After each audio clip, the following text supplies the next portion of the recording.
Coming up on this edition of Jerusalem Dateline, Hamas weakened as the IDF continues pounding in Gaza, and Yahya Sinwar asks for assurances he won't be killed.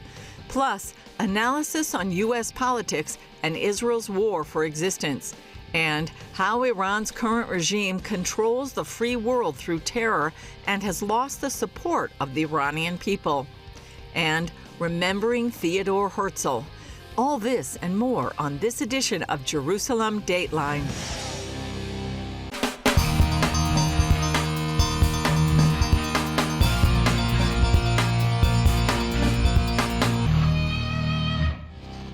Hello, and welcome to this edition of Jerusalem Dateline. I'm Julie Stahl. As the Israel-Hamas war enters day 322, ceasefire negotiations continue. The IDF continues pounding Hamas in Gaza and Hezbollah in Lebanon, and Israel buries the bodies of hostages recovered this week. Take a look. Hamas leader Yahya Sinwar has reportedly added a new demand to ceasefire negotiations: his own survival. An Egyptian official told Israeli media that Sinwar wants assurances he won't be killed, despite previously stating he'd be proud to die fighting Israel. This as cracks may be forming in Palestinian support for the terror leader. On Tuesday, a Gazan woman interrupted a live Al Jazeera English broadcast shouting, "May Allah curse you, Sinwar and Hamas." She was immediately hauled away by an unidentified man. Meanwhile, Israeli Prime Minister Benjamin Netanyahu insists on maintaining an IDF presence along the Philadelphia corridor at the Gaza-Egypt border. In a phone call Wednesday, President Biden reportedly pressuring Netanyahu to soften his stance to help get a ceasefire deal. But with the IDF having found and destroyed 150 tunnels there, Israel believes it must guard the corridor to permanently end Hamas threats. We are prepared for any scenario, both in defense and attack. Tehran claims that their delay in this massive response that they've promised for the killing of Ismail Haniyeh is part of their strategy for punishing Israel, but Israelis remain largely unfazed. The delay in Iran's execution of this attack has caused a lot of Israelis to just engage in a sort of cautious optimism that perhaps the attack won't be coming at all. Nevertheless, some are continuing to prepare, while others are just going about their daily lives. As the war continues, the outgoing head of the Israeli military intelligence gave an address about the October 7th intelligence failure. On that Sabbath, we failed the most important mission we're entrusted with, giving a war warning. The ultimate responsibility for the failure of the intelligence division rests with me. As Israel deals with the aftermath of the October 7 attacks and still faces threats on all sides, the United Nations takes little notice. Israeli Ambassador Gilad Erdan criticized a new UN exhibit that highlights global victims of terror, but omits any mention of Israeli Jews or the October 7th attack. There's not a single mention of any attack carried out by Palestinians against Israelis. We are about to mark 1 year since the massacre and the largest terrorist attack against Jews and Israelis since the Holocaust. Yet the UN does not think it needs to be displayed on its walls. Chuck Holton, CBN News, Jerusalem. Israeli media report Hamas has decided to target Israelis abroad in its bid to avenge the killing of its top leader, Ismail Haniyeh, in Iran. That's because it apparently has little ability left to strike Israel directly from Gaza after the pounding it's taken over the last 10 months from the IDF. In the past, Hamas has largely failed at its attempts at such terror attacks overseas since its founding in 1987. In Israel, mourners are burying the bodies of 6 hostages recovered this week in Gaza. Yoram Metzger from Kibbutz Nir Oz, one of the hardest-hit communities, and Yagev Bukshtav from Kibbutz Nirim were laid to rest in their communities, which are still evacuated. Forensic experts say evidence shows all 6 were shot, and initial findings suggest their captors in Gaza murdered them, but the findings are just preliminary. We have no idea what you went through there. You do not deserve to end your life this way. In what world is a mother supposed to think that the nightmare will end when her son is returned for burial? In what world does a mother have to thank for the return of her son who was abandoned and murdered? Israel is keeping up its attacks on both Hamas and Hezbollah as it fights to defeat the terror groups backed by Iran. Israel launched extensive strikes against Hezbollah at different locations in southern Lebanon this week. In Gaza, the IDF says its troops killed some 50 terrorists in just one day in Rafah this week. It also lost a 19-year-old sergeant, the 336th Israeli soldier to die in the Gaza war. Israeli ambassador to the UN, Danny Danon, says all the bloodshed can end as soon as Hamas is defeated or surrenders. The future for Gaza will begin when Hamas will be eradicated. It's on the way. It's happening. Once Hamas will be eradicated, we can start speak about reconstruction and building a future for the people of Gaza. Julie Stahl, CBN News, Jerusalem. Coming up, political developments in the U.S. and how they relate to Israel's fight for existence.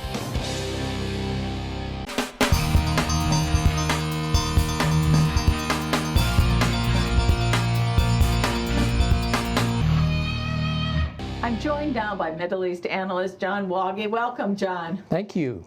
Yeah, you know, we've had plenty here to cover with Israel and the war, but you've also been watching the Democratic Convention in Chicago. So what's caught your attention?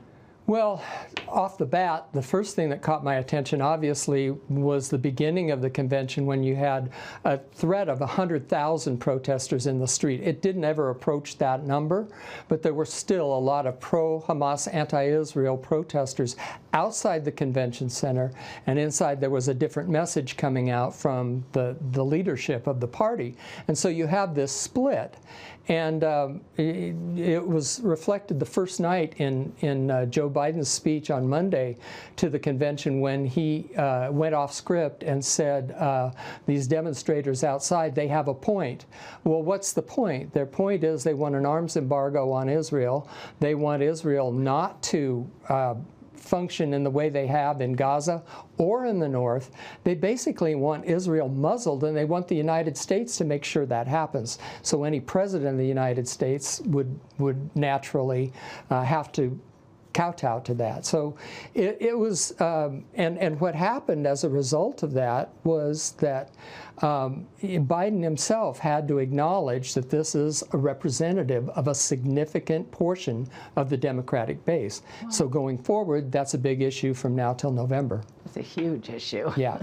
Yeah. Now, there were reports that some Jewish groups had to meet in secret at the Democratic Convention for the first time. That's shocking. It is shocking. It's shocking for several reasons, one of which is Democrats tend to vote almost 3/4 for Jews vote Democratic in almost 3/4 of the vote each presidential election. Goes up from there, it goes down from there. Mm-hmm. But that's about the number they get. And so they're used to having an open field wherever their convention is held. It's like you have Jewish groups meeting here and here, this side of the city. And this time, they actually had to announce where they were meeting shortly before they actually met. They had to go through magnetometers or some sort of metal detector. They had to show ID to let them know who you are. And even then, there was one group that was basically accosted by pro-Hamas, anti-Israel demonstrators and not only ridiculed, but basically threatened. So this was something, I know that you've probably heard of and seen Abe Foxman, who for decades was the head of the Anti-Defamation League, and he would come here for interviews, and we'd interview him in the States. This is what he tweeted just recently. After 50 years of fighting anti-Semitism in America, I could not imagine a time Jews would have to meet in secret locations in Chicago at the Democratic National Convention. So when it goes that high in the Jewish leadership of the Jewish organizations, you know there's a problem.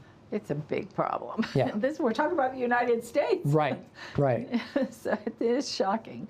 Now, what are the Israel concerns among Jews and Christians about Kamala Harris taking over for Biden at the top of the ticket? Well, for one thing, what's she been in? She's been the Democratic nominee for a month. Is that what it is? And so you have Joe Biden, who may have diverted here and there on different issues, but even, Prime Minister Netanyahu would give him a hug, say, my friend Joe of 40 years and all that.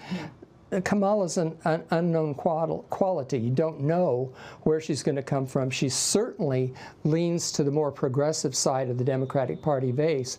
And Biden already, with his team, has been putting extreme pressure on Israel. So the chances are that she's going to appeal to the leftward base to the greatest extent possible in order to get votes in states like Michigan and other key swing states. And so she may become more anti-Israel, not only in her rhetoric, but if she were to become president, in her policy. And that's what Jewish voters in America and Israelis have to take into consideration between now and Election Day. Absolutely.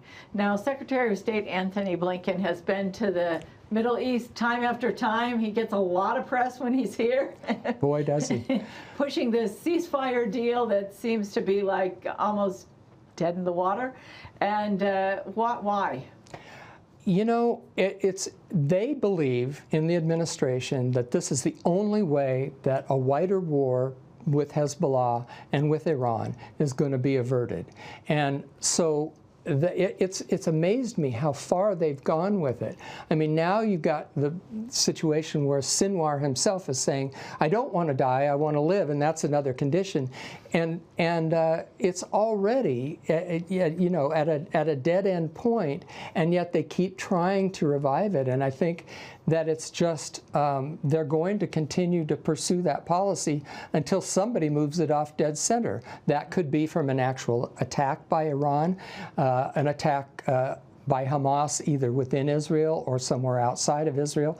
But something's going to move it off dead center. Maybe a preemptive Israeli strike somewhere. We don't know. But they'll keep pushing this as long as they can. Yeah, we haven't really seen any fruit from it, have we? No, no.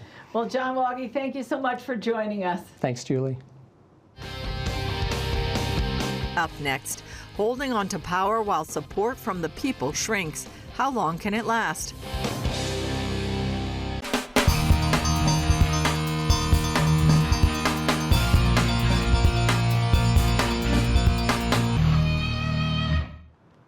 The guest in our next report describes Iran's current regime as blackmailers, holding the free world hostage through terrorism. And according to him, the regime's hold on power is weakening. He spoke with Gary Lane on his news program, Global Lane. Avoiding a bigger war in the Middle East. The United States is warning Iran against escalating the conflict with Israel. Has U.S. Middle East policy led to this moment? And what approach is more likely to help cooler heads prevail? Well, joining us is Dr. Majid Sadegpour. He's Iranian-American human rights activist and political director of the Organization of Iranian-American Communities. Dr. Sadegpour, it's good to have you with us. Iran's blaming the United States. They call us the Great Satan, of course, for supporting Israel in its war with Hamas. Iran claims that Israel would never have taken that risk of assassinating Hamas leader Ismail Haniyeh if the U.S. hadn't provided the IDF with weapons. So what are your thoughts on that? Well, the regime in Iran has been at war with humanity since its inception. Let me get back to the very early part of the 1980s when the regime in Iran began persecution of the Iranian people and essentially waged war on the people of Iran that has continued to this day. The carnage that you see outside of Iran, particularly in the Middle East at the moment, is really part and parcel of two things. One, a strategic framework built by the regime in Iran because it knew it had no legitimacy within the country. It didn't have the support of its people. And so it created a framework outside of Iran through creation of terrorist organizations and proxies across the region so that it could essentially handcuff foreign policy of Western nations. A second thing is that, as you mentioned in your intro, the global community, Western nations, have bought into the process as if the regime in Iran is reformable. So our Western decision-making has been aimed at changing the Ayatollah's behavior to what we consider powerful and moderate. Why have we failed to challenge them? Excellent. Well, the first strategic framework the regime is built, meaning blackmailing the free world by terrorism, has worked. It has really created a significant amount of hesitation for the free world to confront Iran. And now with nuclear weapons, right?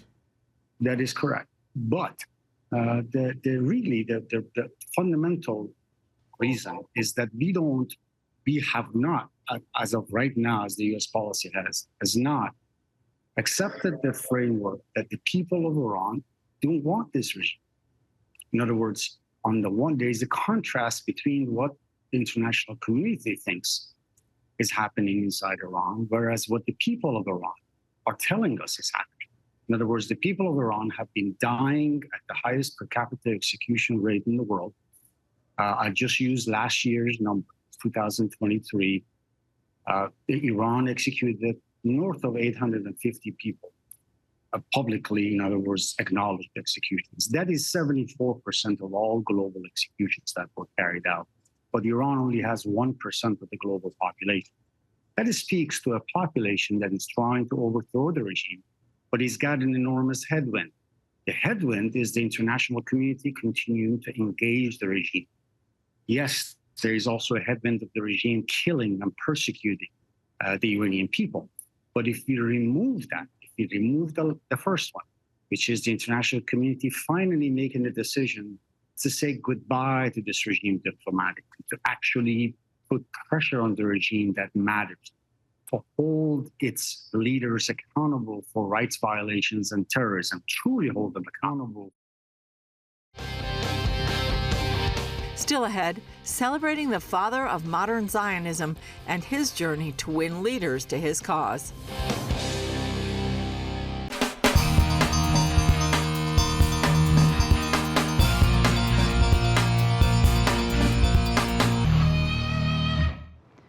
One of the most studied and enigmatic figures from modern Israeli history is Theodor Herzl.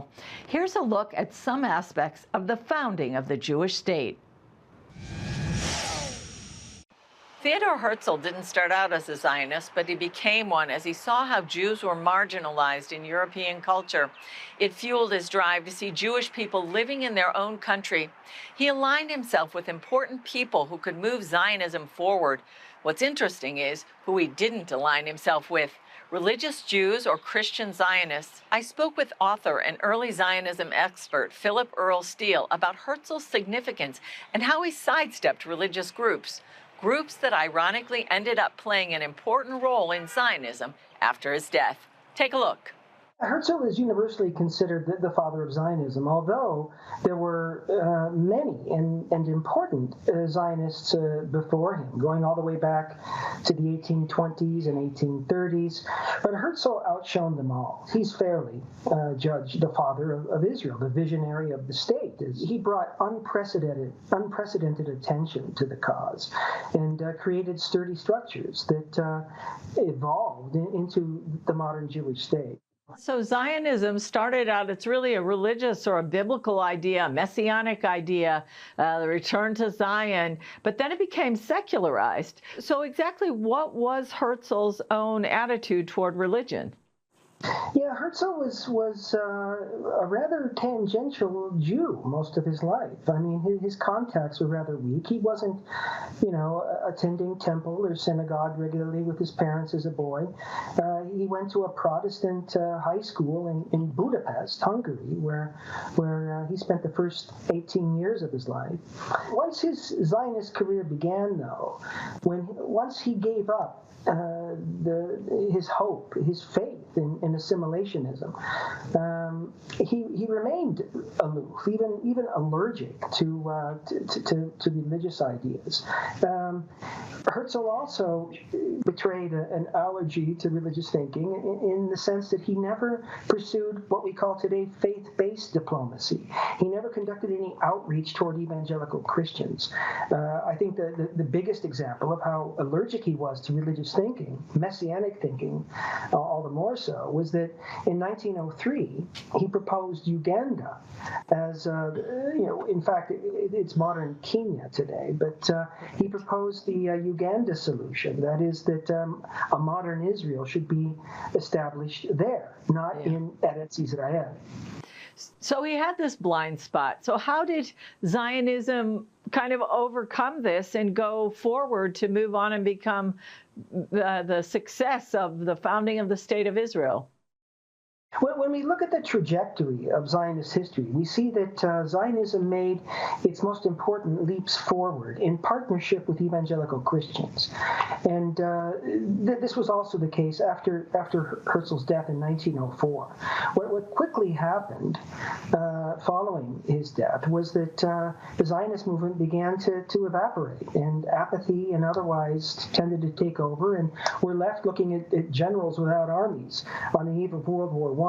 At that very point, however, several Zionist leaders, among them most importantly Nahum Sokolow and Chaim Weizmann, who later became president, and Rabbi Moses Gaster, a Romanian Jew who by this point was the Sephardic chief rabbi in Britain. These three men began to work closely with the British government of David Lloyd George. The foreign minister then was Balfour, Arthur Balfour, of the famous Balfour Declaration. Sure. And these men pursued the angle of Christian Zionism with men who were Christian Zionists in the British government.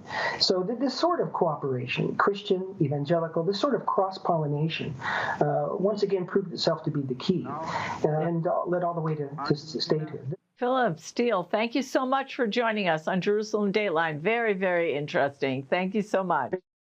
Great to be here, Julie. Thank you. That's all for this edition of Jerusalem Dateline. Thanks for joining us. Remember, you can follow us on social media and access CBN content through our CBN apps. And please continue to pray for the safety of IDF soldiers and all those caught in harm's way, and for the return of all the hostages. And remember, the God who watches over Israel, and you and me, neither slumbers nor sleeps. I'm Julie Stahl. We'll see you next time on Jerusalem Dateline.